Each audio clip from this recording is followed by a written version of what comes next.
W45 Bu Darmini yang rawat yang datang sudah lumayan ini mahasiswanya. Menyenangkan. Penting banget. Monggo, Derek Bu Alim. Ayo silakan Mbak Dini. Saya sengaja tidak saya itu start videonya ya, karena kalau saya buka malah putus-putus saya. Jadi saya sembunyikan wajahku. Oke, Bu. Baik. Bismillahirrahmanirrahim. Yang terhormat Dr. Anda Alif Mu'arifah, SPSI, MSI, PhD, selaku Kepala Program Studi Pendidikan Guru, Pendidikan Anak Usia Dini. Yang saya hormati Dr. Anda Sudarmini, Magister Pendidikan, selaku Kepala Sentra Hak Kekayaan Intelektual Universitas Ahmad Dahlan, serta Bapak Ibu dosen dan teman-teman mahasiswa PG PAUD yang saya banggakan. Assalamualaikum warahmatullahi wabarakatuh. Waalaikumsalam warahmatullahi wabarakatuh. Puji syukur marilah kita panjatkan kepada Allah Subhanahu wa Ta'ala yang telah melimpahkan rahmat dan karunia-Nya dan memberikan kita nikmat sehat sehingga masih dapat hadir pada acara sosialisasi hari ini.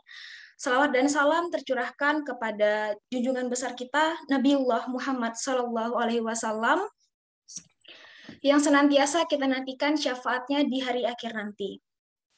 Bapak, Ibu dosen, dan teman-teman mahasiswa, kami ucapkan selamat datang di acara sosialisasi kekayaan intelektual khusus Prodi PG PAUD yang diselenggarakan oleh Sentra Hak Kekayaan Intelektual. Adapun susunan acara pada pagi hari ini, yang pertama pembukaan, yang kedua sambutan, yang ketiga penyampaian materi, dan yang keempat penutup. Baik, langsung saja untuk membuka acara pada pagi hari ini, marilah kita melafazkan basmalah bersama-sama. Bismillahirrahmanirrahim. Memasuki acara yang kedua, sambutan, yang akan disampaikan oleh Kepala Program Studi PG PAUD kepada Ibu Alif Mu'arifah. Saya persilakan. Nuhun Mbak Dini. Assalamualaikum warahmatullahi wabarakatuh. Waalaikumsalam warahmatullahi wabarakatuh. Alhamdulillahirabbil alamin. Wa bihi nasta'in ala umuruddin wal-din wa ala alihi wa ashabihi ajmain. Bismillah li sadri wa sirli amri wa hludatan lisani yafqahu qawli. Amin. Amma ba'du.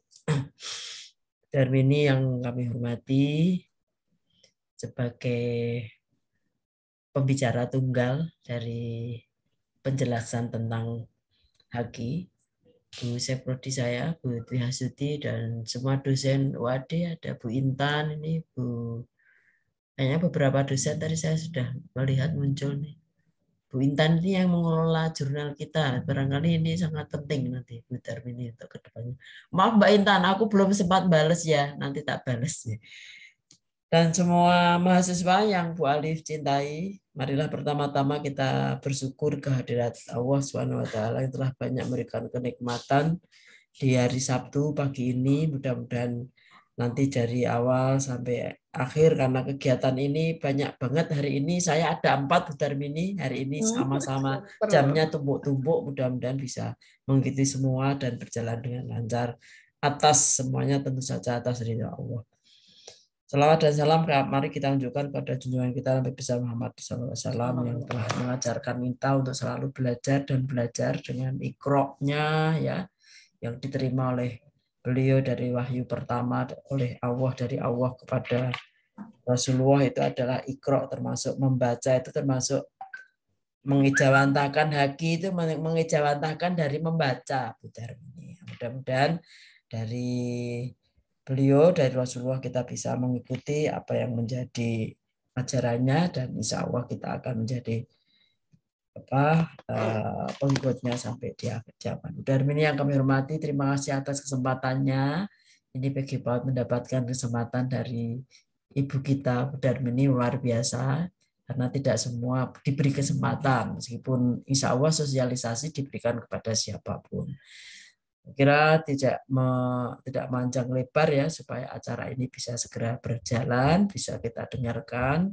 Berkaitan dengan Haki, sangat luar biasa, sangat bagus sekali, karena ternyata PG PAUD itu Hakinya sangat banyak Bu Darmini, sehingga barangkali sangat penting untuk diketahui oleh dosen maupun oleh mahasiswa.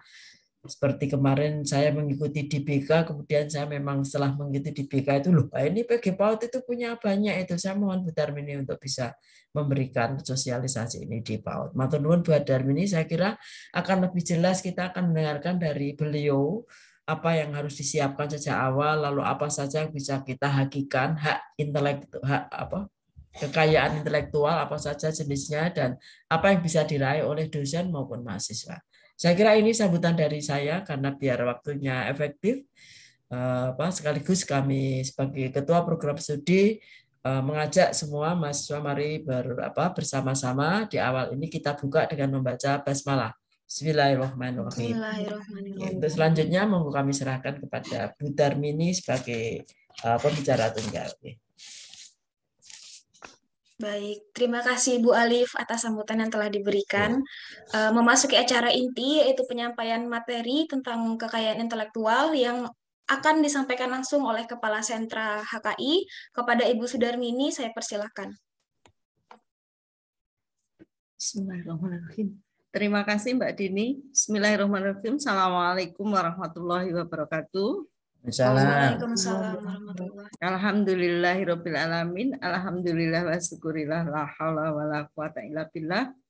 Yang saya hormati Ibu Alif Mu'arifah PhD, sahabat lama. Sudah sama-sama tua. Ibu Sekprodi dan Bapak Ibu dosen di PG PAUD, mohon maaf saya tidak bisa menyebutkan satu persatu karena yang muda-muda tentu saya tidak hafal. Jadi mohon maaf, serta para mahasiswa PG PAUD yang luar biasa. Pada pagi hari ini sangat luar biasa, Bapak Ibu diundang bukan pada jam efektif, tapi pagi-pagi kalau mahasiswa ini membangunkan dari tidur karena weekend dan ini adalah hari masih libur ya. Terima kasih. Ini semua kita lakukan demi kebaikan semua, artinya bahwa informasi ini bisa nanti dimanfaatkan oleh dosen maupun mahasiswa maupun kolaborasi dosen dan mahasiswa yang sekarang ini saya betul-betul galakkan supaya apa? Supaya target pemenuhan untuk capaian kekayaan intelektual baik dosen maupun mahasiswa setiap tahunnya meningkat. Saya juga mengucapkan terima kasih Bu Alif, merespon sangat luar biasa. Jadi Bu Alif itu kemarin jadi peserta di sosialisasi BK, tapi kemudian usul malah mendahului yang lain. Kemudian semalam juga Bu Ani PBI, ayo kapan tempatku, Selasa, Rebo, apa Kamis? Aduh, saya punya jadwal ke Jakarta juga. Tapi ini menandakan bahwa kemauan atau keinginan Bapak Ibu maupun mahasiswa untuk mencatatkan mendapatkan perlindungan hukum dari kekayaan intelektual yang sudah dipunya ini semakin menggeliat lah, semakin ada giroh untuk meningkatkan. Bapak Ibu, sesungguhnya serta para mahasiswa, sesungguhnya kekayaan intelektual itu bukan barang baru bagi Bapak Ibu, hanya kekayaan intelektual yang dicatatkan itu yang mungkin merupakan hal baru. Tapi bagi Universitas Ahmad Dahlan sesungguhnya ini bukan hal baru juga karena Sentra Kekayaan Intelektual itu sudah berdiri 19 Oktober 2011, sudah sangat jauh.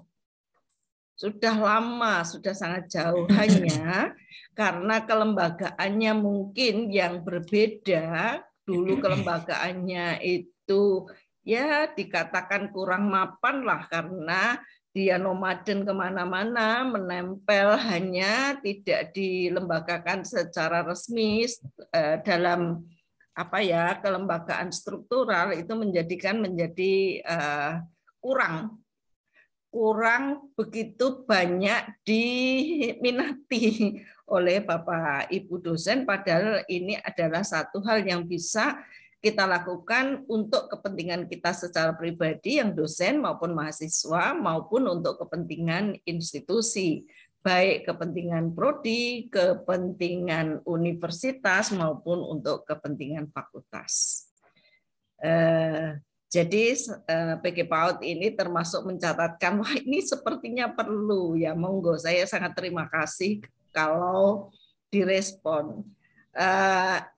Tanggal 1 September 2020 saya diberikan SK penugasan oleh Bapak Rektor yang tentu ini menjadikan sesuatu yang bagi saya ya agak impossible untuk saya lakukan. Karena apa? Saya sesungguhnya di LPPM hanya menangani KKN dan yang lainnya di LPPM. Di LPM ketika itu belum LPPM, di LPM, Lembaga Pengabdian kepada Masyarakat. Tidak pernah bersentuhan sama sekali dengan kekayaan intelektual. Bahkan sampai dengan 2019, saya saja kalau mendaftarkan itu titip. Yang muda-muda mendaftarkan, punya titip, punya saya, gitu.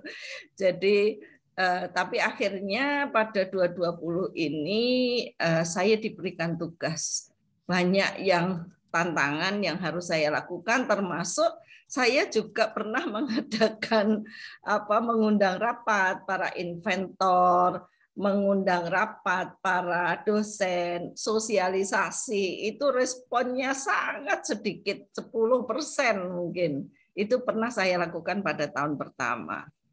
Tetapi memang ini bukan salah Bapak Ibu, bukan salah Sivitas, karena memang kelembagaan ini baru, artinya baru dilembagakan, ditempelkan sebagai bidang yang resmi di LPPM. Setahu kita kalau di LPPM kan hanya penelitian, BRI, pengabdian, BPK, kemudian sekarang ada tambah 2, yaitu sentra KI dan BPI, bidang publikasi ilmiah.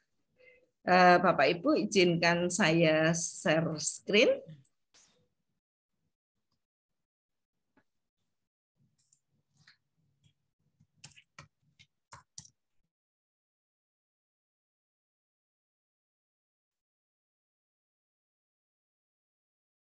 Sudah kelihatan ya?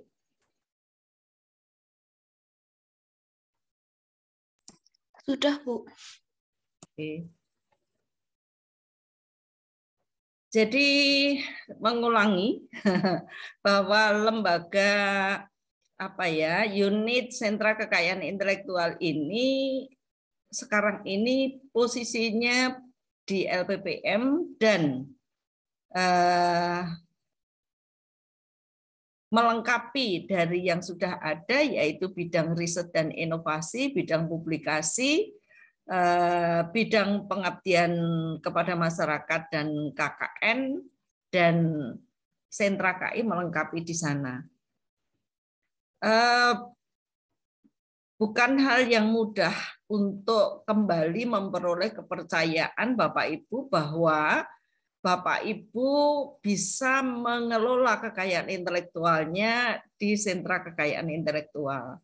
Maka saya merangkum dari tugas job description yang diberikan ke kami, sesungguhnya intinya tugas yang harus kami sandang pada tahun ke-4 tahun ini, mulai dari 1 September 2024 sampai Februari 2021 September sampai Februari 2024 ini tidak ada 4 tahun, yaitu dalam rangka untuk melakukan pelayanan terhadap sivitas akademika. Jadi dosen mahasiswa, kolaborasi dosen mahasiswa maupun antar mahasiswa maupun antar dosen itu semuanya jadi satu untuk pelayanan kekayaan intelektual di sentra KI. Kalau pada tahun-tahun yang lalu Bapak Ibu itu mendaftarkan di mana-mana dan sekarang itu baru teridentifikasi ketika kami melakukan komunikasi lebih banyak. Ada yang didaftarkan di Anwil, memang ada pelayanan di sana. Kanwil Kemenkumham DIY. Ada yang didaftarkan di UMY karena bersamaan kolaborasi dengan UMY, ada yang didaftarkan di UGM karena kebetulan statusnya ketika itu menjadi mahasiswa UGM dan seterusnya. Yang itu sekarang menumpuk menjadi banyak permasalahan yang kami harus selesaikan. Karena Bapak Ibu tahunya bahwa mereka mendaftarkan kemana-mana itu ketika tidak ada kejelasan tentang status dari kekayaan intelektual yang didaftarkan, ini minus hak cipta ya, kalau hak cipta mudah, itu mereka menuntut pada kami untuk ya ini punya saya gimana dan seterusnya, sehingga banyak yang harus diselesaikan kecuali memang melaksanakan tugas utama kami, yaitu pengajuan permohonan KI. Jadi untuk siapa saja, sivitas dosen, kolaborasi dosen, mahasiswa, kolaborasi mahasiswa, maupun kolaborasi antara dosen dan mahasiswa. Yang kedua yaitu kami melayani konsultasi tentang dasar KI tentu. Misalnya ada Bapak Ibu yang kurang jelas atau Bapak Ibu prodi, anggota prodi, unit mahasiswa, misalnya unit pelayanan, bukan pelayanan ya, unit di tingkat universitas seperti Bimawa dan seterusnya, kami mengadakan membuka untuk konsultasi terkait dengan berbagai hal terkait dengan kekayaan intelektual.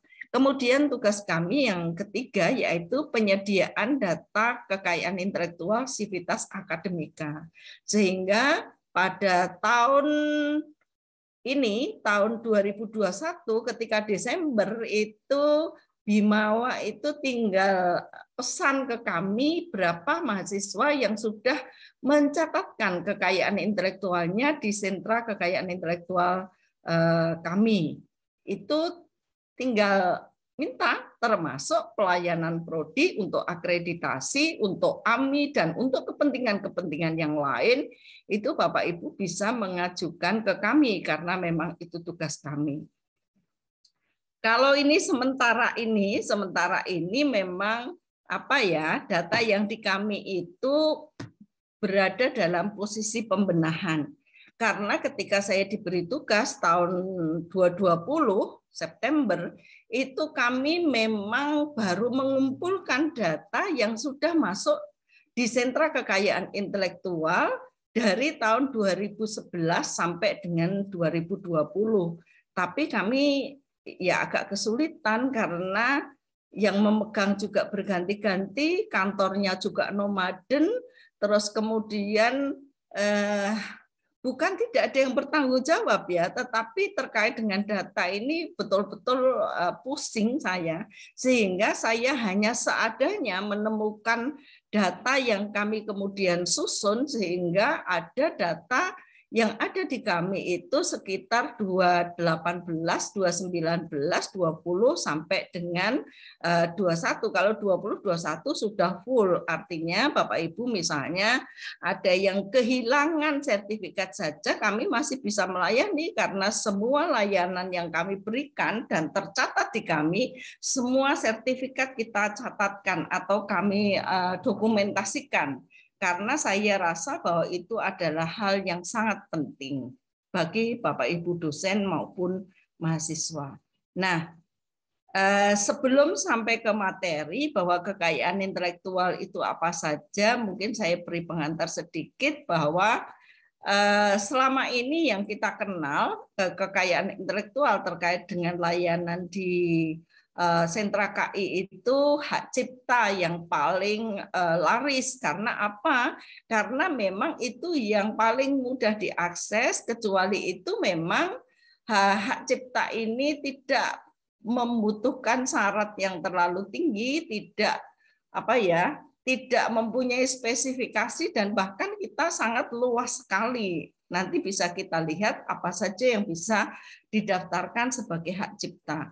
Kemudian ada paten. paten ini ada syarat-syarat tertentu dan biasanya memang paten ini berisi invensi, kemudian menyelesaikan permasalahan dan biasanya berkutat di bidang teknologi yang ini tentu saja tidak mudah untuk teman-teman atau mahasiswa yang berada di kelompok sosial humaniora seperti prodi saya juga, kecuali dengan cara kolaborasi dengan program studi yang lain. Yang ketiga, desain industri. Demikian juga. Tapi mungkin kalau desain industri ini bisa jadi lebih ringan dibandingkan dengan paten, karena ini paten yang paling sulit. Kemudian merek termasuk kami sudah membuka merek pada tahun 22 ini dan sudah terdaftar 3 adalah merek dari Bapak Ibu yang sudah mengusulkan paten dan siap ke komersialisasi, itu mereknya didaftarkan ke kami. Cukup lama, 1,5 tahun dan biayanya juga cukup mahal. Tapi lebih mahal paten. Kemudian yang lain selain itu ada rahasia dagang, ada DTLST, jadi desain tata letak sirkuit terpadu, ada indikasi geografis itu komunal, jadi kekayaan intelektual komunal. Kemudian yang terakhir adalah varietas tanaman, perlindungan varietas tanaman. Nah, yang baru dilaksanakan atau baru diselenggarakan pelayanannya di UAD, di sentra KIUAD ini ada hak cipta, yang ini lebih dikenal HKI, padahal sesungguhnya kekayaan intelektual itu ada 8. Jadi yang hak cipta ini yang lebih dikenal sebagai HKI. Hak cipta, kemudian paten, desain industri, dan merek. Kita baru 4. Mungkin tahun depan kita merambah 1 lagi, yaitu indikasi geografis. Walaupun indikasi geografis ini yang mengajukan itu harus masyarakat karena komunal. Begitu. Berikutnya mari kita lihat. Ini saya sampaikan bukan berarti apa-apa, tapi saya sampaikan berdasarkan data yang ada di kami dan mohon dijadikan sebagai motivasi pemicu supaya tahun depan tentu lebih tinggi lagi. Apalagi yang kolaborasi mahasiswa maupun kolaborasi mahasiswa dengan dosen maupun mahasiswa dengan mahasiswa, karena Bimawa itu untuk supaya kita berada di rank tinggi atau ranking yang cukup lumayan, pemenuhan kekayaan intelektual yang harus dicapai oleh mahasiswa itu sekitar 5-10%. Alhamdulillah pada 2021 itu kami bisa mencatatkan kekayaan intelektual yang mahasiswa itu lebih sudah mencapai 5%, tetapi tentu tahun besok harus ditingkatkan lagi terkait dengan ini. Bahkan mahasiswa tidak hanya hak cipta, tapi ada desain industri, ada paten, karena kebetulan mereka itu adalah mahasiswa-mahasiswa yang terlibat aktif di dalam PKM. Bahkan ada 1 hibah PKM yang menghasilkan kekayaan intelektual sampai 7 kekayaan intelektual yang didaftarkan ke kami. Jadi Bapak Ibu, sesungguhnya dampak dari pencatatan ini menghasilkan atau berdampak pada banyak pihak, termasuk di kegiatan di pemeringkatan mahasiswa secara nasional, yaitu Simkatmawa. Tentu bukan KI saja, tapi ada faktor-faktor yang lain termasuk prosiding mahasiswa dan seterusnya. Tetapi KI yang selama ini belum mencatatkan bisa mencapai nilai tertinggi, akhirnya bisa tercapai tahun ini. Dan alhamdulillah memang ranking Simkatmawa UAD itu naik cukup pesat. Sekarang ada pada hitungan belas rankingnya dibandingkan dengan tahun lalu masih di atas 20. Nah, ini capaian yang bisa kita sampaikan berdasarkan data di kami cukup tinggi pada tahun 2021 ini penuh ya, tahun 2021 itu karena dari Januari sampai Desember lumayan tinggi 35, tapi tentu masih ada yang tinggi lagi. tetapi juga ada yang prodinya itu masih 0. Jadi Bapak Ibu itu sudah luar biasa, sudah mencatatkan 35 di 1 tahun. Sekarang tentu nanti bisa dihitung Bu Ali, Bu Hastuti, misalnya mahasiswa PG PAUD ada 1.000, maka minimal yang harus mahasiswa mencatatkan kekayaan intelektual minimal 5%, 5-10%. Jadi ini bisa dari mana? Bisa dirancang mulai sekarang, semester genap, kira-kira luaran dari skripsi bisa dicapai berapa, luaran dari mata kuliah bisa dicapai berapa. Begitu saya rasa dihitung per tahun, sehingga nanti Bapak Ibu dari Prodi bisa menyampaikan ke kami kebutuhannya berapa untuk setiap tahunnya untuk memenuhi, supaya bisa memenuhi capaian yang diinginkan oleh universitas terkait dengan kegiatan mahasiswa. Kalau kegiatan dosen saya rasa Bapak Ibu sudah mulai perlu sekarang, karena BKD sekarang juga harus ada buktinya, dan hitungannya per semester. Nah, itu salah satunya adalah Bapak Ibu bisa melakukan pencatatan itu secara rutin. Kalau kemarin itu dikesampingkan, misalnya membimbing mahasiswa, luarannya media, dan itu Bapak Ibu selama Bapak Ibu punya campur tangan di sana, Bapak Ibu bisa juga mencantumkan tidak hanya nama mahasiswa juga, tetapi nama pembimbingnya, sehingga nama mahasiswa bisa di nomor pertama, dan pembimbingnya bisa di nomor kedua, dan ini saya rasa menguntungkan semuanya. Bisa digunakan oleh mahasiswa dan bisa digunakan oleh dosen untuk kepentingan prodi, untuk kepentingan akreditasi, dan seterusnya. Monggo, ini capaiannya dalam 2 bulan, mohon maaf, ini berdasarkan data yang ada di kami. Kemudian kalau secara keseluruhan di hak cipta yang universitas, Bapak Ibu di 221 mencatatkan 35, sementara di tingkat universitas ini sekian. Jadi masih di bawah, saya rasa masih di bawah dari 5%. Kemudian ini peningkatan. Ini datanya pun ini bukan berarti jumlahnya sekian. Data yang bisa saya kumpulkan itu yang sebelum 2020 itu sekian. Saya September 2020 masuk dan itu bisa merapikan data, mengumpulkan data sehingga ada sekian. Ini hak cipta. Nah, kemudian ini menjadi sangat tinggi di 221 dan ini sampai dengan Februari 2 bulan ini sudah 171. Artinya insya Allah lah kita nanti bisa di atas tahun yang sebelumnya. Kalau secara keseluruhan memang sekitar 1.300 sekian, tapi untuk semua KI. Kalau ini kebetulan yang hak cipta saja. Ini yang lain. Nah, capaian kekayaan intelektual yang lain. Setiap September saya budayakan untuk melaporkan capaian mulai setiap September, betul. Mulai 1 September tahun sebelumnya sampai dengan Agustus tahun sekarang itu saya laporkan ke pimpinan, terutama yang biasanya pimpinan langsung, kecuali kepala LPPM yaitu Bapak Wakil Rektor Bidang Akademik, untuk kita evaluasi bersama. Termasuk ketika kita kemarin mengevaluasi ternyata pelayanannya harus ditambah, maka saya buka untuk merek. Kemudian paten granted yang awalnya hanya 1, kita sekarang sudah mempunyai 15 granted tersertifikat.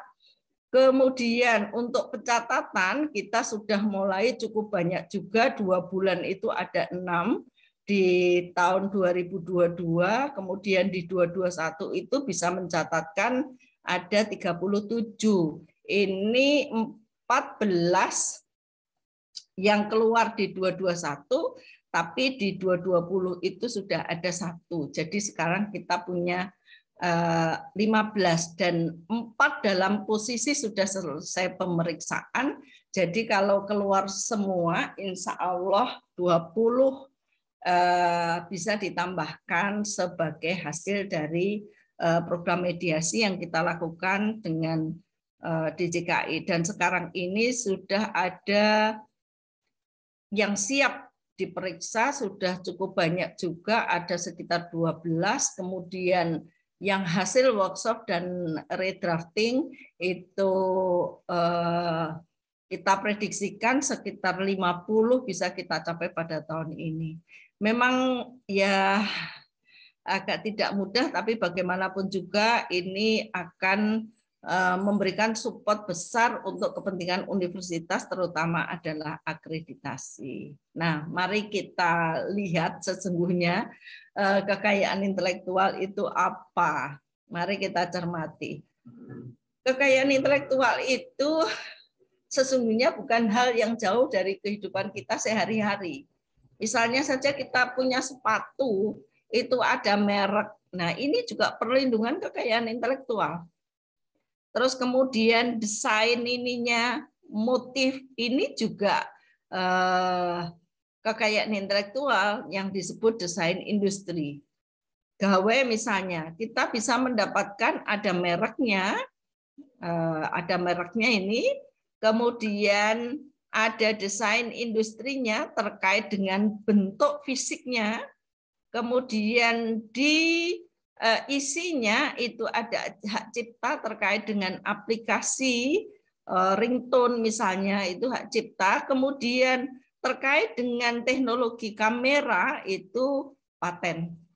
Jadi ini saja mengandung sekian banyak kekayaan intelektual. Hanya kadang kita tidak menyadari bahwa sesungguhnya dalam kehidupan kita sehari-hari itu membutuhkan memang kekayaan intelektual. Nah, mengapa kemudian perlu dicatatkan? Nah, ini mengapa perlu dicatatkan? Karena apa? Tentu kekayaan intelektual ini karena merupakan yang boleh dilindungi atau yang harus dilindungi bahkan, maka itu kita catatkan. Supaya apa? Supaya tidak terjadi kekayaan intelektual yang kita hasilkan itu dengan mudah digunakan oleh pihak lain tanpa seizin kita.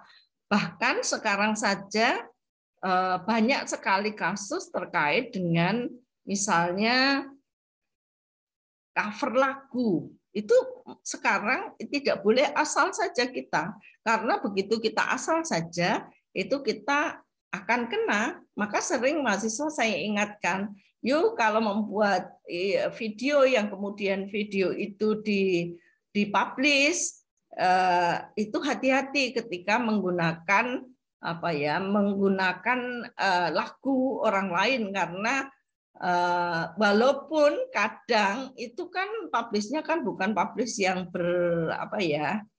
di monet ya, artinya diniagakan. Tetapi kita juga harus berhati-hati juga daripada kita bermasalah. Karena sekarang bisa, kasus yang sederhana saja. Ada sebuah sekolah itu memesan ke garmen seragam batik. Nah, oleh garmen itu karena dia tidak hanya membuat bajunya, tapi dia membuat kainnya juga, artinya memproduk kainnya, dibuatlah desain oleh garmen itu.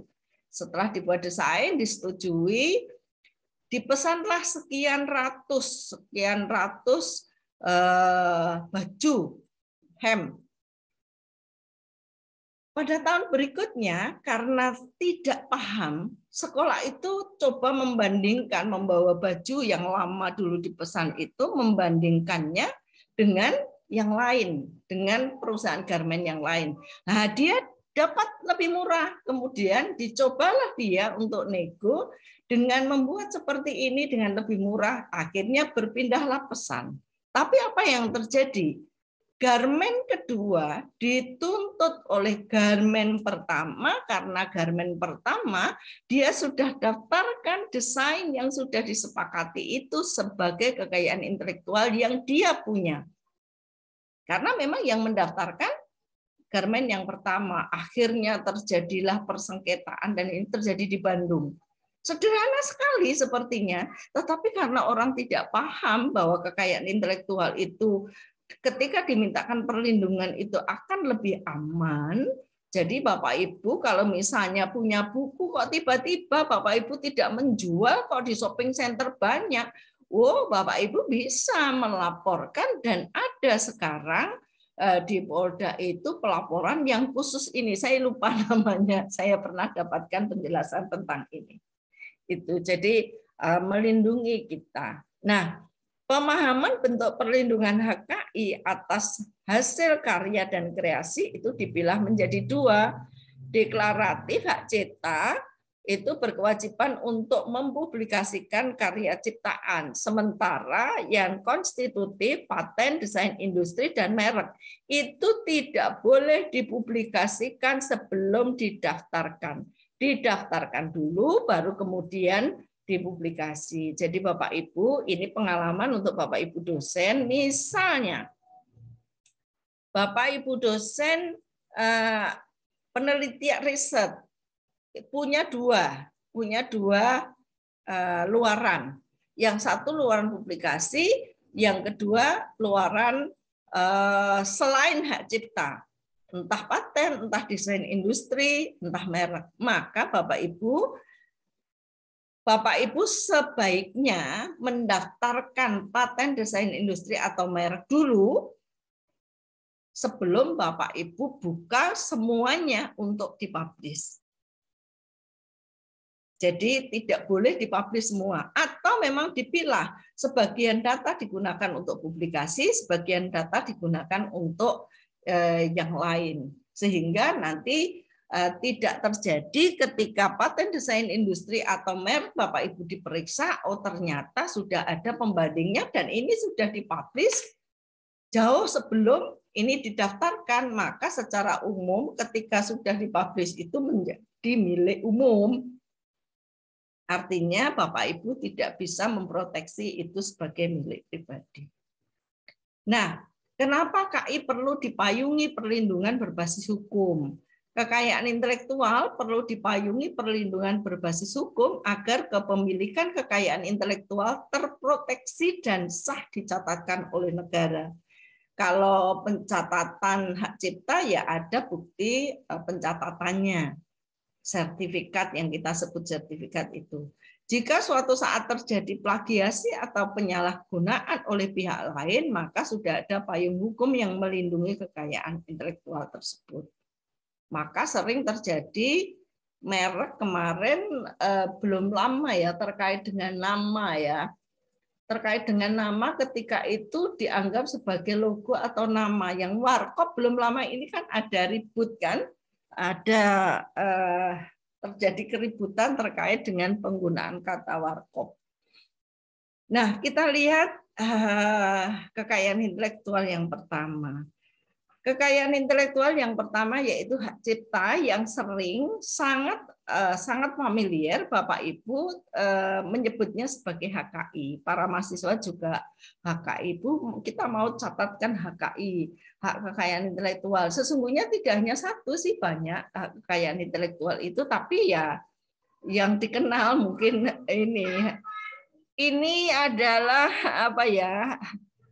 Yang paling banyak ragamnya, hak cipta, hak eksklusif pencipta yang timbul secara otomatis setelah karya diwujudkan dalam bentuk nyata dan dipublikasi. Jadi ada wujudnya kalau hak cipta. Kalau paten itu boleh ide, tetapi kalau hak cipta harus ada wujudnya. Objek perlindungannya apa saja? Bisa buku dan karya tulis, musik dan lagu, karya seni rupa, fotografi, audiovisual, drama dan koreografi, program komputer, dan lain-lain. Ini yang masih terjadi silang sengketa. Jadi inginnya kita itu dipatenkan, tetapi oleh DJK itu masih dikelompokkan dalam kelompok hak cipta. Karena salah satu alasannya adalah program komputer itu sangat dinamis sehingga kalaupun nanti dimasukkan, katanya revisi undang-undang paten itu akan diubah pada tahun ini, tentu mungkin ada perubahan terkait dengan aplikasi program komputer dan aplikasinya. Mungkin akan ada syarat-syarat tertentu mana program komputer yang bisa dicatatkan sebagai paten dan mana yang tidak. Ini yang teman-teman di teknik informatika itu kadang komplain, kenapa nggak bisa dicatatkan? Lah ya, syaratnya memang tidak terpenuhi di sana. Program komputer itu hanya di hak cipta, bukan di paten. Jadi saya berharap setelah Bapak Ibu dan para mahasiswa mengetahui tentang objek perlindungan hak cipta, tidak ada lagi yang menyampaikan, Bu, bagaimana kalau buku saya dipatenkan? Bagaimana kalau desain batik saya dipatenkan? Bagaimana kalau hasil fotografi atau lagu saya dipatenkan? Memang tidak bisa karena memang kelompoknya bukan di kelompok yang paten, tapi kelompoknya adalah di hak cipta. Kalau Bapak Ibu ingin melihat ini semua ragamnya apa, Bapak Ibu bisa melihat, membuka ini. HKI UAD ACID pencatatan hak cipta. Mari kita intip.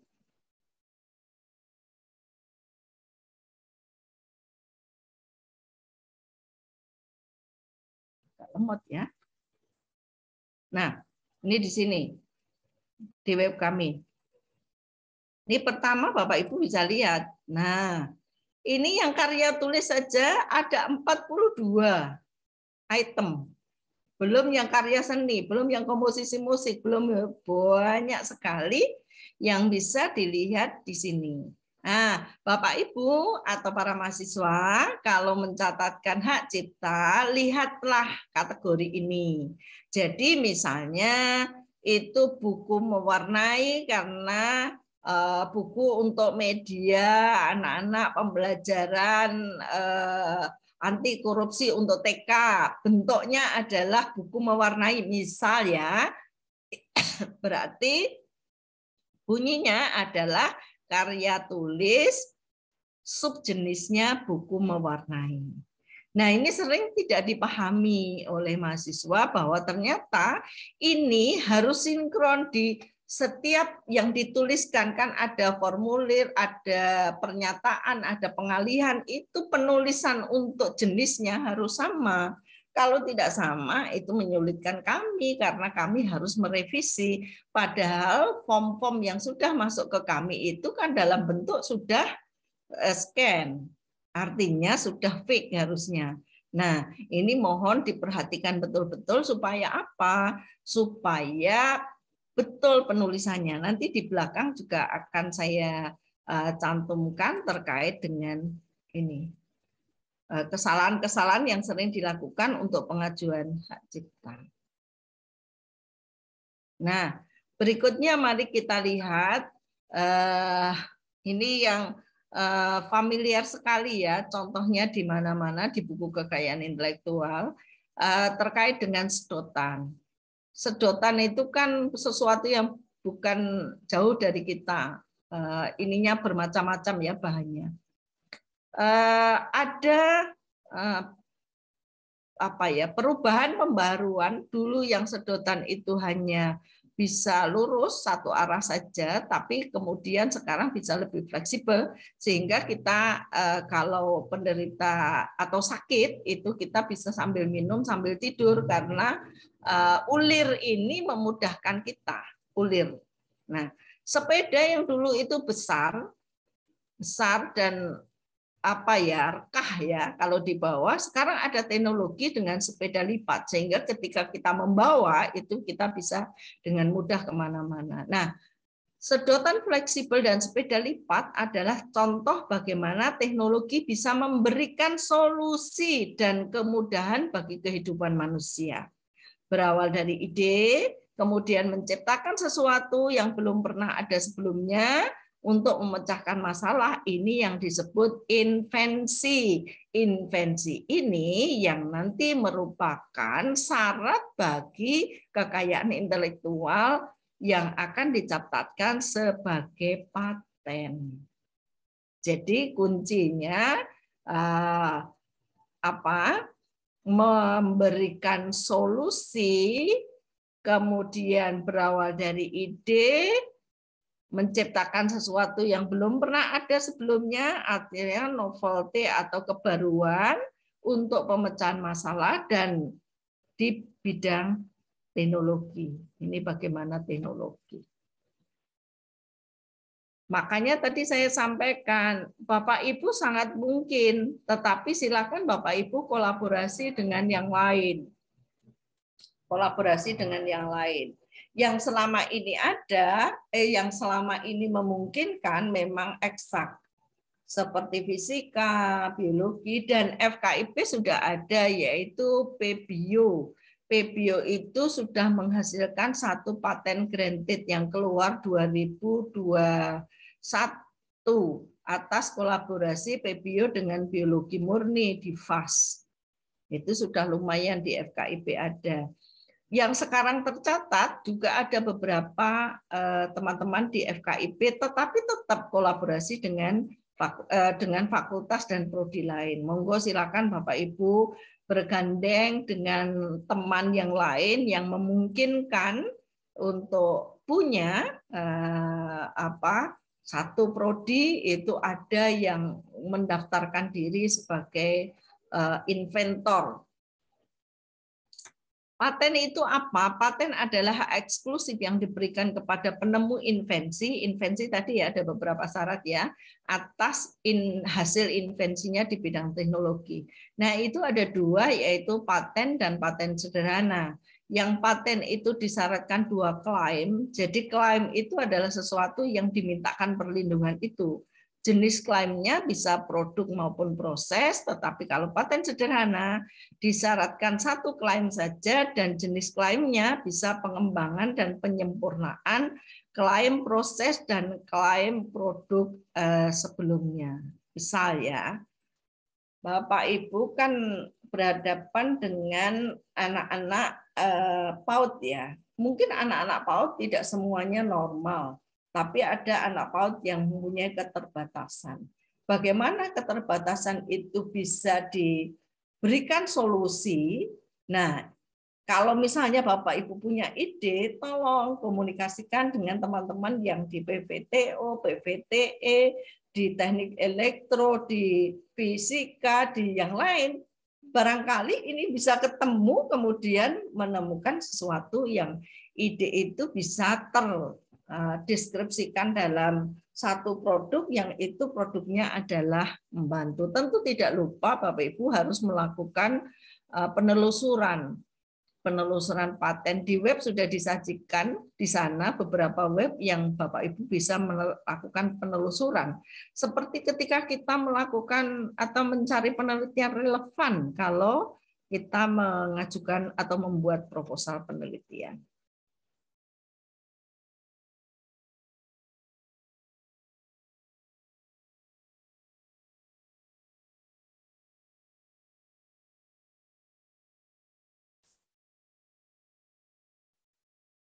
Mbak Dini bisa presensinya sudah bisa di-share? Sudah di-share, Bu. Oh, sudah. Bapak Ibu, monggo mahasiswa, berdasarkan presensi itu nanti kami akan membuatkan e-sertifikat dan akan dikumpulkan akan dikirimkan berdasarkan email yang Bapak Ibu tulis serta mahasiswa tulis di sana. Nah, kembali lagi ke paten. Kalau paten itu perlindungannya 20 tahun. Kalau paten sederhana ini perlindungannya 10 tahun. Tetapi tentu ya lama ya Bapak Ibu, karena proses paten ini paling cepat itu 54 bulan. Lama banget, iya. Kemudian kalau ini memang sekitar 12 sampai 18, tapi kenyataannya itu tidak seperti yang dituliskan. Sekarang ini bulan-bulan terakhir ini ada perbaikan sistem di sistem e-Proline. Jadi ada sistem yang dipakai oleh DJKI, Direktorat Jenderal Kekayaan Intelektual, terkait dengan pencatatan kekayaan intelektual itu namanya sistemnya e-Proline. Jadi Bapak Ibu tidak usah akses ke e-Proline sendiri, akun yang dipakai untuk akses nanti kami yaitu sentra, untuk kemudian mendaftarkan punya Bapak Ibu. Jadi tidak usah membuat akun sendiri. Itu mengalami permasalahan kemarin dan beberapa hari ini juga yang paten itu tidak bisa diakses karena memang baru ada perbaikan maintenance terkait dengan program IPRO lain. Nah, sesungguhnya potensi di Universitas Ahmad Dahlan itu sangat-sangat besar. Ketika saya masuk, saya kaget loh. Ada 50 di catatan DJKI, di catatan PDKI, Pangkalan Data Kekayaan Intelektual, itu ada 50-an pendaftaran paten yang statusnya tidak bergerak sama sekali. Saya tidak tahu, saya juga baru belajar ketika itu. Karena apa? Karena memang bidang ini memang harus betul-betul dicermati, diikuti, karena setiap kali pendaftaran, komunikasi yang kita lakukan itu betul-betul harus intensif. Di sana ada direktur paten sendiri, direktur hak cipta sendiri, direktur kerjasama sendiri di bawah DJKI. Jadi kita harus berkomunikasi dengan banyak pihak supaya kegiatan pencatatan yang dilakukan dosen ini berhasil.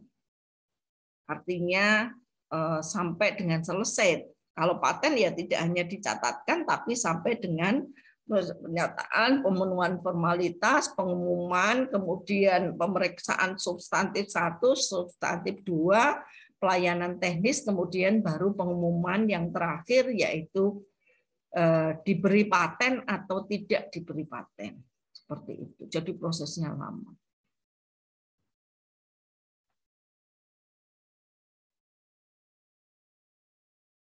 Ini objek perlindungannya, bisa produk, bisa proses, bisa penyempurnaan produk dan proses. Saya rasa mungkin kita lewat saja ya. Kemudian yang ketiga yaitu desain industri. Bapak Ibu sering melihat ini dijual begitu saja, kalau ini dijual tetapi ada bungkusnya. Kemudian ini juga kursi, ini juga kursi. Tapi kursi yang ini dianggap lebih estetis dibandingkan dengan kursi yang ini.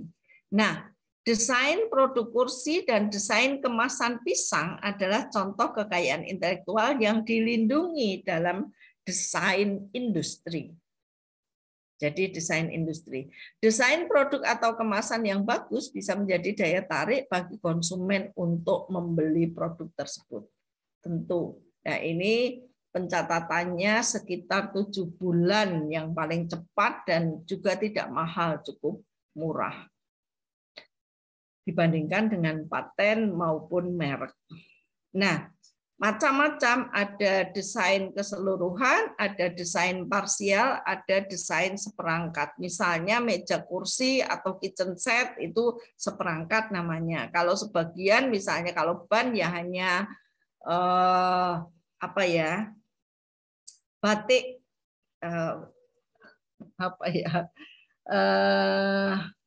kok bukan batik contohnya ada desain yang di ban itu loh. Jadi batikannya itu loh. Itu bisa sebagian, kemudian kalau keseluruhan ya misalnya ban ya 1 ban itu penuh. Nah, ini bisa komposisi warna yang didaftarkan, bisa komposisi, bisa bentuk, bisa konfigurasi, kemudian bisa komposisi garis. Ini itu bisa diakses siapa saja, Bu, bisa. Dan ini biasanya paten itu produknya sekaligus daftarnya desain industri ya. Kalau kami di tempat kami di sentra itu kami sarankan begitu. Nanti kira-kira memang sudah komersialisasi maka dia dilengkapi dengan merek. Itu jadi 3. Nah, ini beberapa yang ada di catatan kami terkait dengan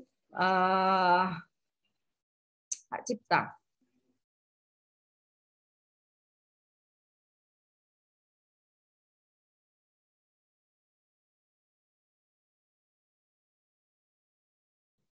Kalau program komputer itu biasanya buku manual atau ininya ini bisa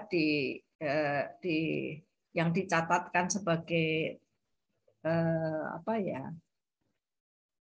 sebagai karya, mewakili karya. Kemudian ini, nah ini sekarang banyak kita kritisi terkait dengan ini.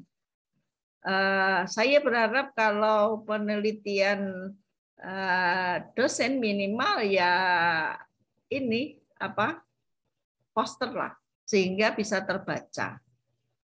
Kalau poster kan ada berbagai ragam ya, yang harus dijelaskan, tidak hanya seperti ini saja, tapi poster bentuknya itu lebih. Dan ini sekarang sudah mulai kita ketati untuk supaya terutama yang mahasiswa luaran KKN, luaran PLP, luaran ini, yang lain, kegiatan yang lain sudah mulai kita cermati. Walaupun boleh sih boleh, tapi saya mungkin akan melihat produk-produk itu lebih produk-produk yang bisa keterbacaannya tinggi. Ini juga,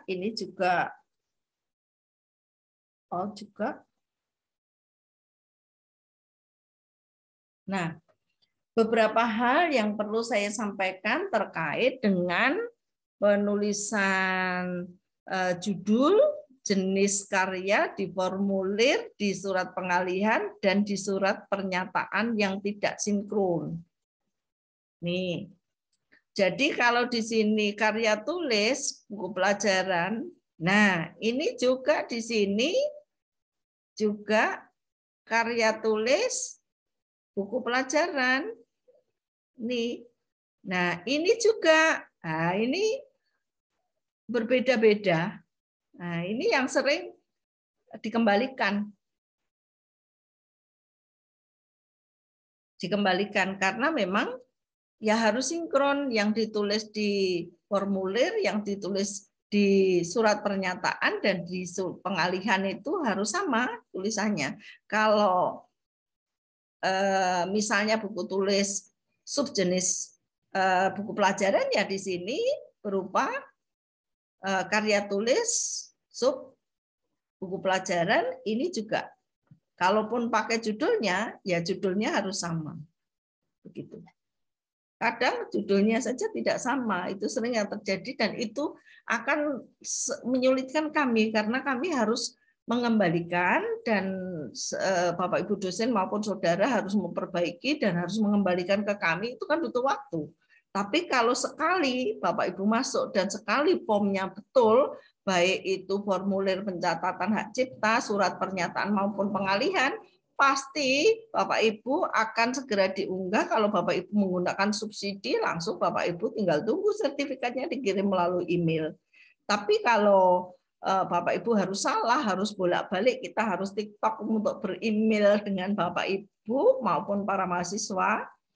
Yang ini akan lebih menyulitkan lagi kalau Bapak Ibu deadline akhir maupun para mahasiswa juga begitu. Kadang kalau dia sudah kepepet komentarnya, apa sih susahnya membuat sertifikat? Nah, yang membuat sertifikat kan bukan kami. Kami menunggu sertifikat di Jakarta. Dan itu pun sekarang prosesnya mudah. Jadi itu mohon dipahami. Jadi kalau memang belum fix itu, monggo silakan dikomunikasikan ke kami dulu, tidak apa-apa, dicek dulu, tidak apa-apa. Kalaupun ada perbaikan, ya Bapak Ibu maupun mahasiswa harus segera mengoreksi dan segera mengembalikan. Kalau menggunakan subsidi, Bapak Ibu tidak ditagih. Kalau tidak menggunakan subsidi, para mahasiswa misalnya, ya silakan segera perhatikan kalau ada kode billing yang harus dibayar, ya silakan segera dibayar dan kode billingnya, kode pembayarannya kembalikan ke kami supaya cepat kami proses berikutnya. Jadi kadang yang menjadikan lama itu terjadi komunikasi, yang komunikasi ini responnya menjadi lama. Walaupun kami sangat punya keterbatasan. Kami melayani seluruh UAD dengan jumlah mahasiswa ribuan. Kecuali itu dosennya juga banyak, 700-an. Ketika unggahan rame, itu misalnya sekarang ini posisinya unggahan rame, sehari itu bisa 60. Nah, itu tentu kadang pengiriman sertifikat itu menjadi agak lambat sedikit, apalagi kalau sekarang ini lockdown, stafnya baru isoman dan seterusnya. Kami masih berusaha untuk unggah, untuk membayar, jadi ada pembagian tugas, siapa yang harus unggah ke IPRO lain, siapa yang harus membayar, kemudian siapa yang harus mengirim, tapi kan tetap mempunyai keterbatasan ketika kita tidak bisa komunikasi. Kalau di satu tempat itu komunikasinya akan menjadi mudah, begitu Bapak Ibu. Kemudian ini pencatatan hak cipta itu syaratnya ini KTP seluruh pencipta, formulir pencatatan hak cipta, surat pengalian, surat penyataan, dan lampiran hak cipta. Untuk lampiran hak cipta itu juga ada apa maksudnya? Ada kriterianya. Misalnya harus ukurannya seberapa. Misalnya program komputer itu tidak harus programnya, tapi mungkin bisa manual, buku manualnya saja sebagai bukti itu boleh. Kemudian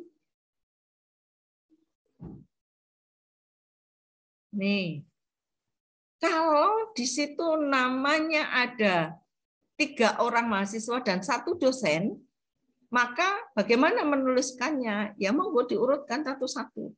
Dan semuanya harus lengkap sekarang dengan menuliskan prodi.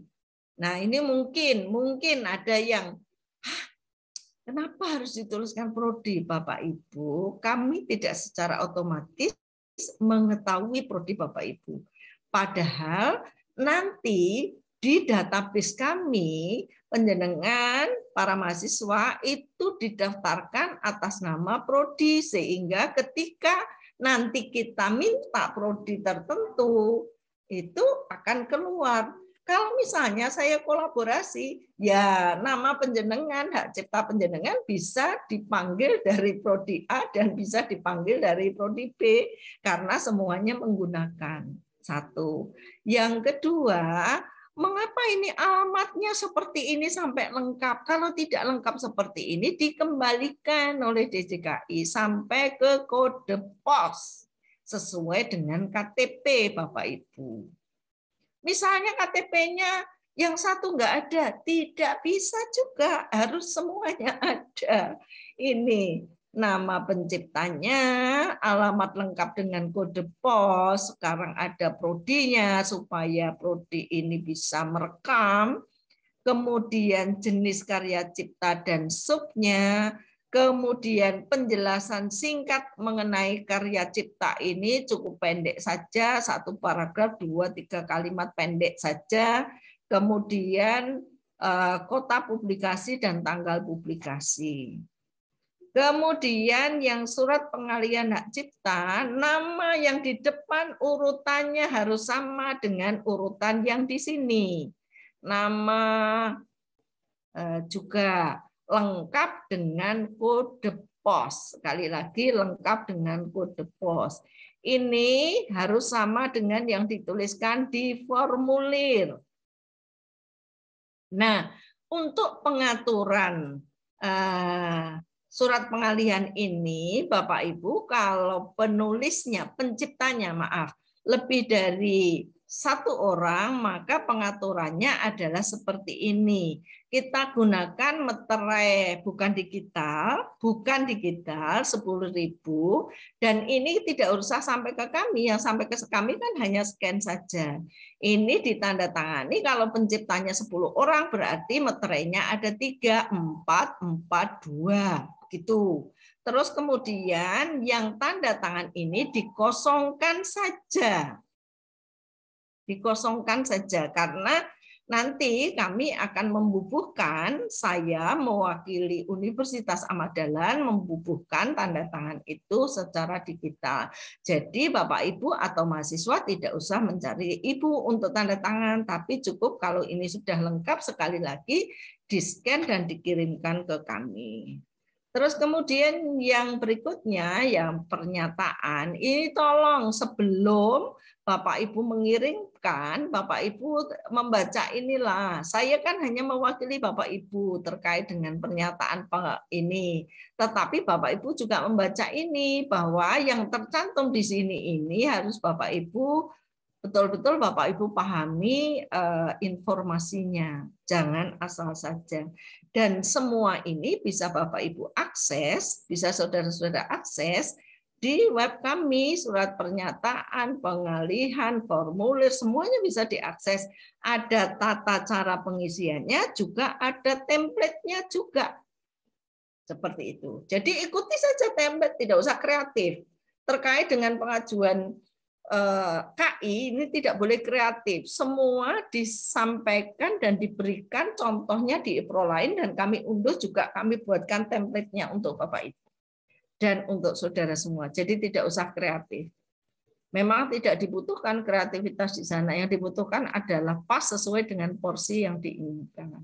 Nah, sekarang yang perlu diatur berikutnya adalah terkait bagaimana cara kami mengatur terkait dengan pengajuan hak cipta untuk kolaborasi antara dosen dan mahasiswa untuk luaran mata kuliah, program macam-macam program, termasuk untuk tugas akhir.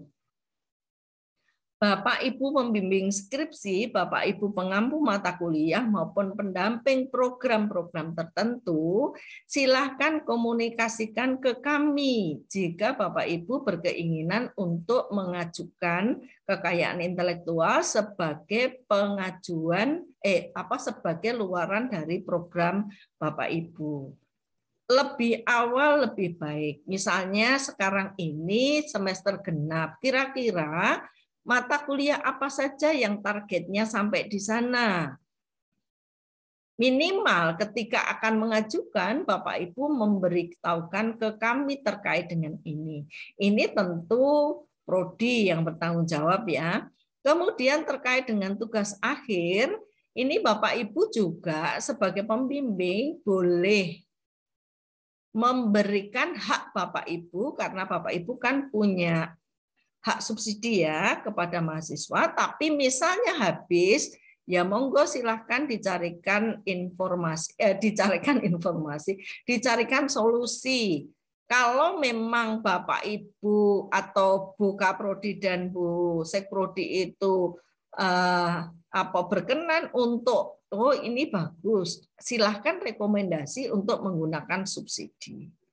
Atau mungkin silahkan diatur dengan IKA, disesuaikan dengan kami. Nah, sosialisasi ini kan dalam rangka juga saya mengetahui kebutuhan Bapak Ibu sesungguhnya seberapa besar.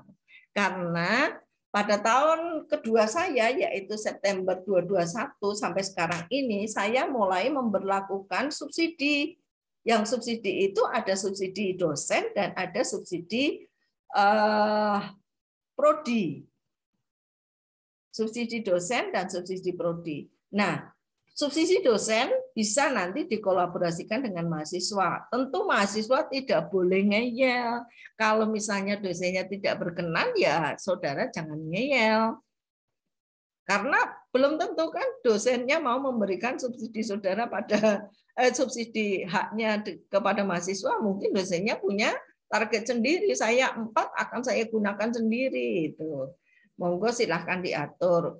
Selain dosen, kami juga memberikan subsidi untuk prodi. Ya, prodi ini sampai hari ini saya sama ratakan karena saya tidak mengetahui kebutuhan masing-masing. Mungkin pada tahun kedua ini, ketika berlaku setahun, itu saya bisa melihat, oh serapannya di PG PAUD itu sekian, serapannya di informatika itu sekian, maka saya akan sangat menyesuaikan dengan kebutuhan ini. Jadi kalau tidak butuh, sepertinya kan tidak perlu diberikan subsidi begitu, karena sampai hari ini juga ada prodi-prodi yang masih kosong kekayaan intelektualnya. Nah, apa yang harus dilakukan sesungguhnya yang penting itu adalah komunikasi.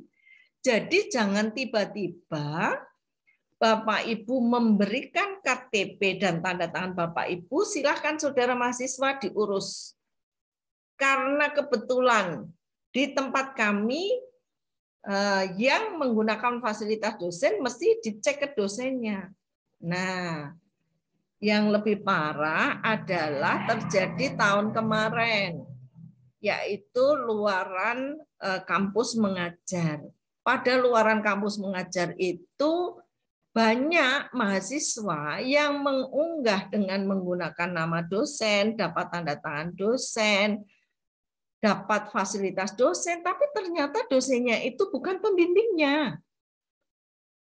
Jadi saya diberitahu mahasiswa saya, jadi begini, Bu Darmini apakah masih punya jatah fasilitas gratis? Enggak, saya minta dong.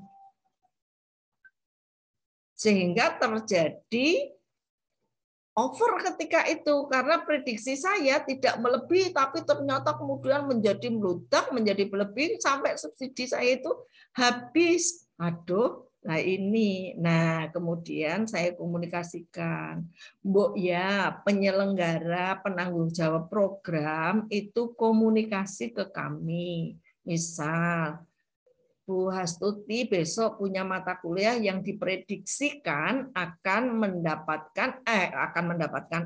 dimintakan subsidi untuk luaran. Monggo ditargetkan berapa? Ini ada 15 kelompok, tapi saya targetkan, sudah saya sampaikan ke mahasiswa, akan saya pilih 10 yang terbaik untuk diberikan subsidi prodi. Monggo itu dikomunikasikan ke kami. Jadi saya tahu kebutuhannya dan itu legal. Artinya karya mahasiswa itu di bawah kendali Bapak Ibu. Jadi kalau ada karya yang kurang memenuhi syarat, saya tinggal kontak Bapak Ibu. Bapak Ibu bertanggung jawab. Tapi sekarang ini modelnya mahasiswa, langkahi saja dosennya. Kadang yang penting kan saya bayar sendiri. Lah masalahnya bukan hanya masalah bayar dan tidak bayar, tapi masalahnya adalah ketika mencantumkan nama dosen, dosen bertanggung jawab, karya itu dikoreksi oleh dosen, saya rasa itu akan lebih baik karena bisa digunakan untuk dua kepentingan, kepentingan mahasiswa maupun kepentingan dosen. Itu. Nah, akan lebih bagus lagi ketika sudah dikomunikasikan ke kami akan memberikan subjek email. Misal, Bu Astuti mengampu 4 kelas, yang itu banyak. Nah, kalau banyak, kita kan nggak bisa mendeteksi, ini mana ya yang mahasiswanya Bu Astuti. Nah, ketika sudah didaftarkan ke kami, dikomunikasikan, daftar mahasiswanya diberikan, kami akan berikan subjek email khusus untuk menandai bahwa ini adalah bimbingan Bu Astuti. Nah, seperti itu akan mudah supaya kita bisa memfilter pencatatan hak cipta dari program tertentu itu. Karena yang di kami bukan hanya melayani 1, 2, tapi yang di kami itu banyak sekali. Misalnya sekarang ini ada program KKN, ada program yang A, ada program B, ada program C, ada yang subsidi, ada yang tidak, ada yang tugas akhir dan seterusnya, kan akan tercampur. Sehingga akan lebih memudahkan kami jika program-program kolaborasi yang diinisiasi prodi ini bisa tertata dan kami bisa melayani sehingga kami tidak dikomplain, bukan kami tidak mau dikomplain ya. Kadang ya itu, misalnya Bapak Ibu di subsidi itu memang tercantum dosen mempunyai subsidi 4 kali 1 tahun, 2 kali 1 semester.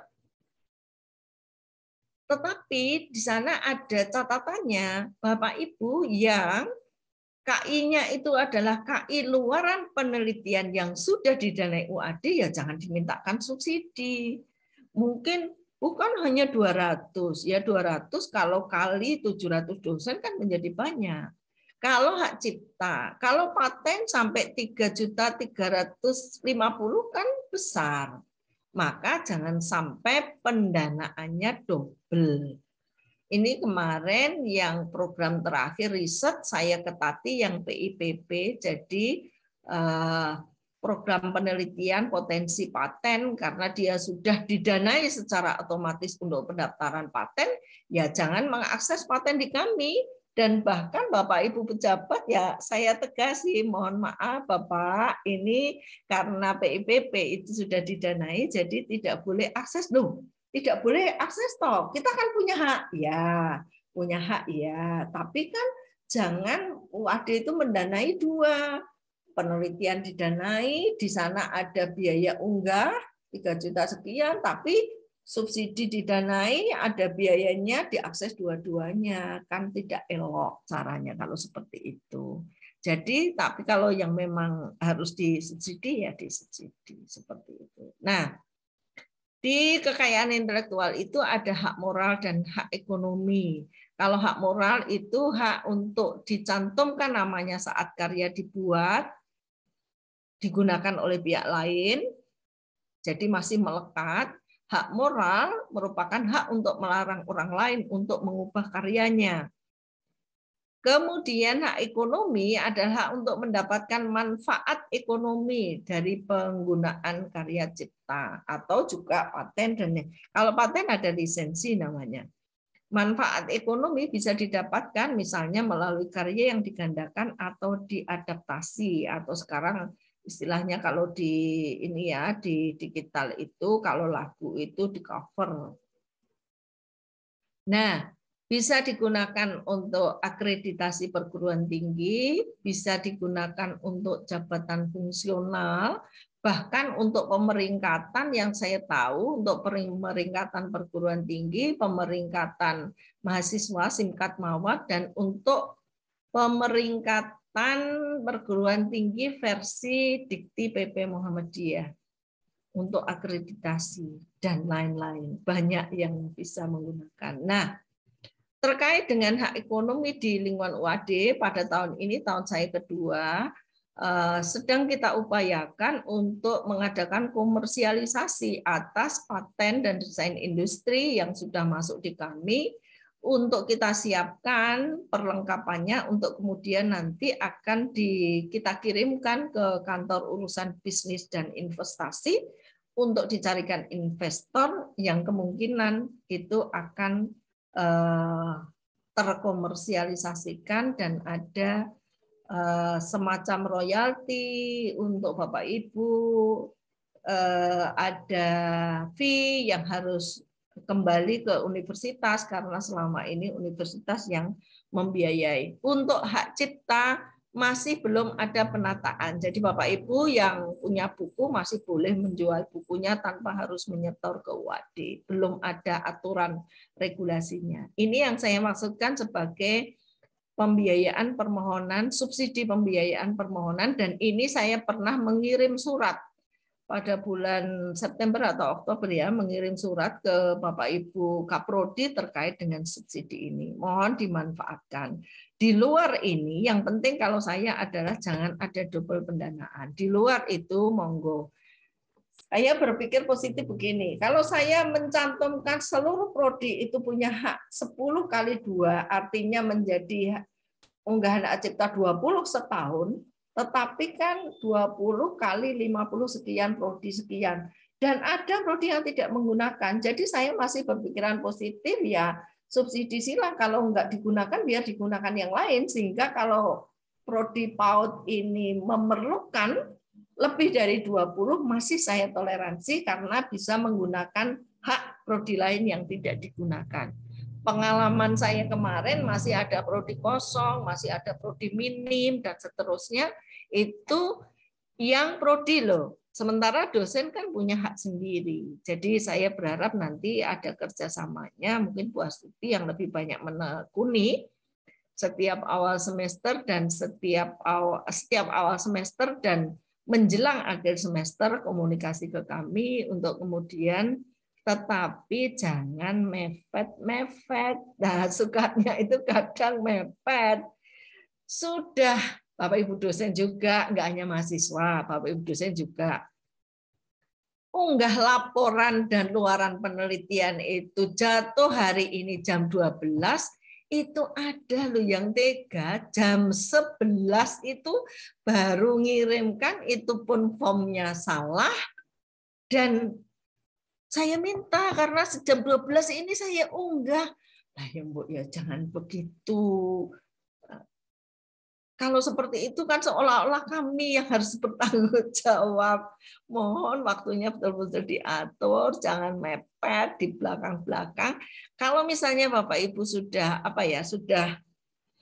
sudah laporan penelitian belum fix, luarannya sudah, ya monggo luarannya diunggah dulu untuk hak ciptanya, untuk patennya, untuk desain industrinya. Jadi jangan mepet-mepet, karena begitu mepet-mepet itu menyulitkan. Walaupun kemarin tetap yang mepet-mepet itu teratasi semua sebelum jam 12 dan jam 12 bisa diunggah. Tapi kami kan ikut spot jantung terkait dengan itu. Seperti itu Bapak Ibu. Saya rasa itu yang bisa saya sampaikan pada kesempatan hari ini di depan para mahasiswa dan Bapak Ibu dosen. Saya berharap ini bisa disebarluaskan informasinya. Silahkan datang kalau ingin berkonsultasi. Beberapa prodi sudah menggeliat. Kemarin saya menerima tamu kemarin pagi dari program studi ilmu komunikasi. Terus kemudian ada satu lagi ibu-ibu dari IKM terkait dengan luaran mata kuliah. Artinya sudah mulai menggeliat, banyak Bapak Ibu yang mulai menyadari bahwa kekayaan intelektual ini memang perlu untuk dilakukan pencatatan terkait dengan kepentingan berbagai pihak. Apakah di chat ada pertanyaan, Mbak Dini? Ada Bu, ada masuk 2 pertanyaan. Langsung saya bacakan ya Bu. Ya. Yang pertama dari Ibu Intan Puspitasari, izin bertanya, jika salah satu anggota berada di luar Pulau Jawa sehingga tidak bisa membubuhkan tanda tangan secara langsung, apakah boleh menggunakan tanda tangan digital? Oh, itu dijawab Mbak Dini saja bisa. Oh iya. Untuk tanda tangan bisa menggunakan tanda tangan digital. Jadi tidak harus tanda tangan basah. Yang penting terlihat jelas, dan ketika di-scan tanda tangannya tetap diletakkan di atas materai 10.000. Begitu. Posisinya seperti tadi yang dicontohkan. Jadi awal-awal itu ketika form ini kita unggah, dan perlu saya ingatkan, kadang form yang dari DJKI itu kadang ada perubahan. Jadi Bapak Ibu tolong jangan menggunakan form yang, oh dulu saya pernah mengajukan 2 tahun yang lalu formnya ini, sekarang udah ganti. Jadi mohon form yang terakhir di web kami itu yang digunakan acuan, karena ketika terjadi perubahan itu akan kita letakkan di sana. Jadi yang paling up to date ya yang di web itu, dan pasti benar yang di web itu. Satunya Mbak Dini. Selanjutnya pertanyaan dari ini Bu. Mohon maaf izin bertanya, terkait subsidi yang diberikan Sentra HKI kepada dosen dan prodi, itu besarannya berapa persen dari biaya yang harus dibayarkan untuk pengajuan HKI? Biaya, Bu. Ya, misalnya hak cipta ya, yang paling banyak ya. Yang paling banyak hak cipta itu kalau DJKI itu ada 2. Yang karya tulis itu 400. Yang program komputer itu 600. Terus sentra oleh DJKI diberikan subsidi keringanan 50%. Jadi dulu saya masih ingat Bapak Ibu, ketika saya mengajukan, itu saya mengajukan nominalnya itu 400, 2019 ya. Itu 400. Tetapi sekarang kemudahan itu diberikan sentra ini ya karena banyak hal lah. Kita sudah mempunyai perjanjian kerjasama dengan mereka, dengan Direktorat Jenderal Kekayaan Intelektual yang ditandatangani Pak Rektor dan Pak Dirjen pada bulan Maret diikuti dengan kunjungan Pak Dirjen ke UAD. Nah, ini dampaknya banyak yang atas kerjasama itu termasuk ini. Nah, bagi Bapak Ibu yang bunyinya subsidi itu dari 200 atau 300 itu Bapak Ibu gratis. Jadi tidak akan ditagih begitu Bapak Ibu, saya menggunakan subsidi itu.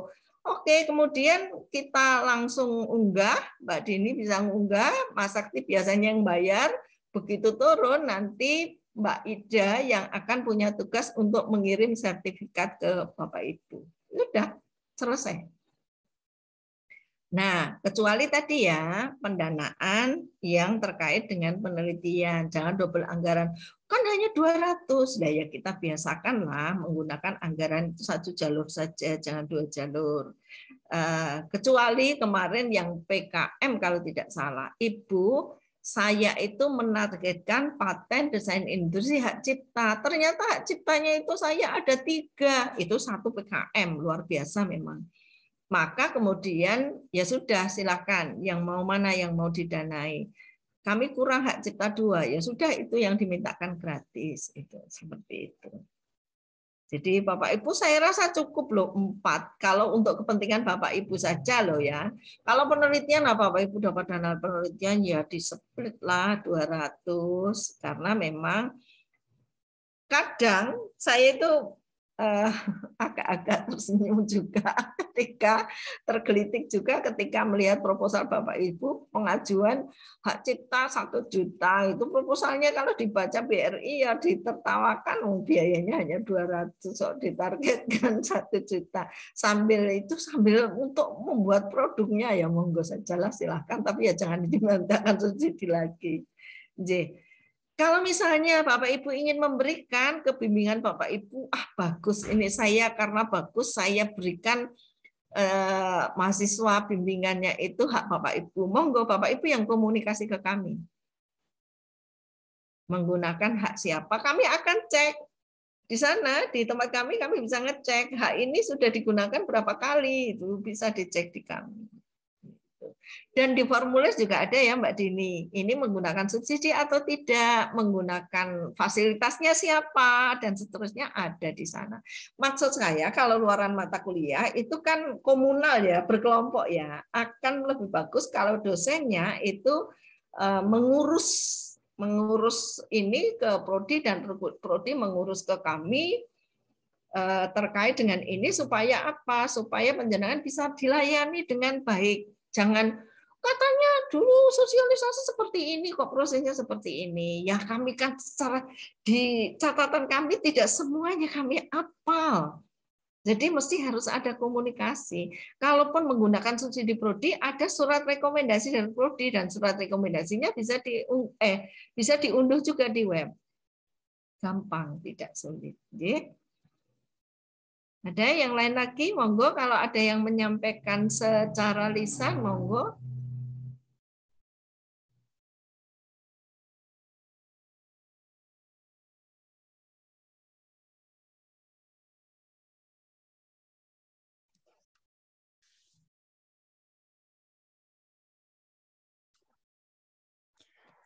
Silakan Bapak Ibu dosen dan teman-teman mahasiswa jika masih ada yang ingin ditanyakan.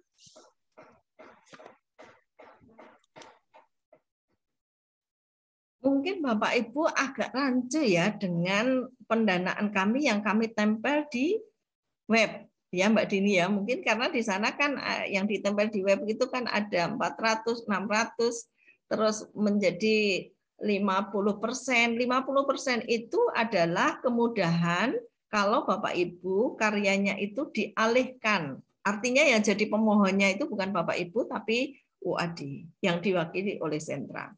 Itu namanya dialihkan untuk kepentingan lembaga. Seharusnya semua sivitas akademika itu dialihkan. Tetapi misalnya Bapak Ibu, saya ingin mendaftarkan sebagai pribadi, ya tentu Bapak Ibu tidak akan kita beri subsidi. Bapak Ibu kalau mendaftarkan sebagai pribadi ya bayarnya nanti ya bayar sebagai pribadi. Seperti itu. Ada satu pertanyaan, Bu.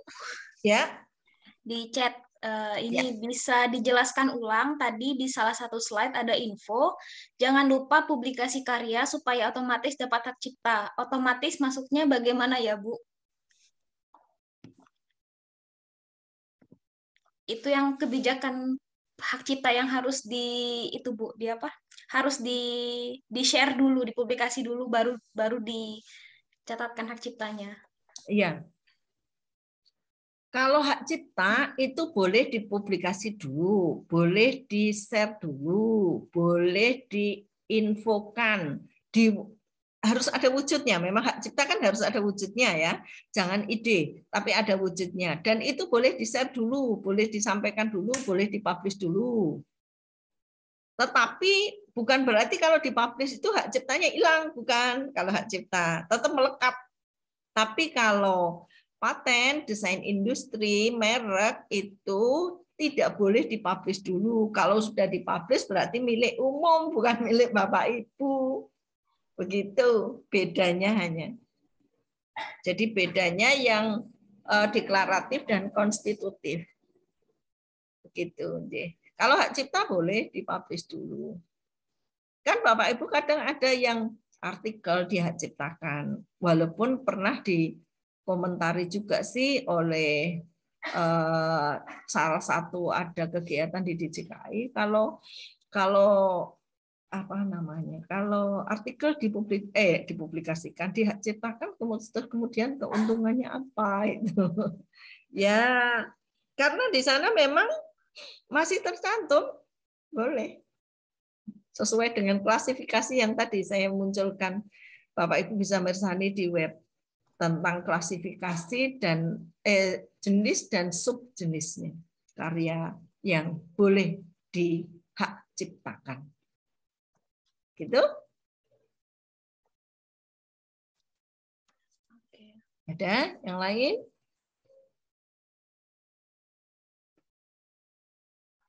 Bu Astuti, kegiatan mahasiswanya jam berapa ya? Jam 8:30, Ibu. Oh, 8:30 berarti sudah mulai. Sudah mau mulai. Nggih? Pripun Bu Astuti? Nggih. Kalau sudah tidak ada pertanyaan, Nggih. cukupkan, nggih. Nggih, misalnya tidak ada pertanyaan, monggo Bapak Ibu. Termini. Halo. Nggih? Saya boleh bertanya, Bu? Boleh, Bu.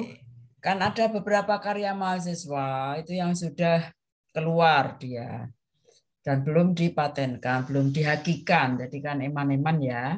Nah itu bagaimana Bu? Apa dia mahasiswa kita, mahasiswa PGPAU, dosanya juga kita. Terus saya ini pripun Bu? Apakah juga dibayar penuh, bayar penuh atau seperti yang Bu Ibu sampaikan, artinya di backup oleh LPP? Iya, matur nuwun. Bu Alif, kita ambil tengah-tengah saja. Aturan yang diberikan ke kami yang boleh dibiayai itu sivitas, artinya mahasiswa yang sudah yang masih terdaftar sebagai mahasiswa.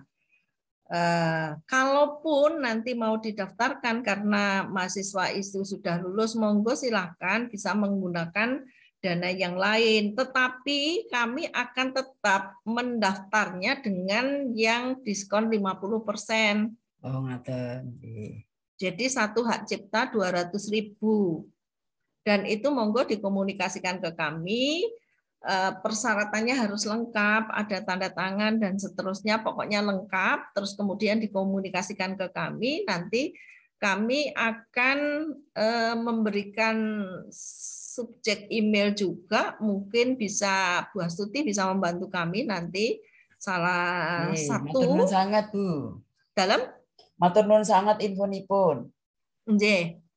Enggak mahal ya, nanti pun tutup Bu Darmini pindah nggih kula itu masih mahasiswa aktif malah mungkin. Buat Bu Darmini halo.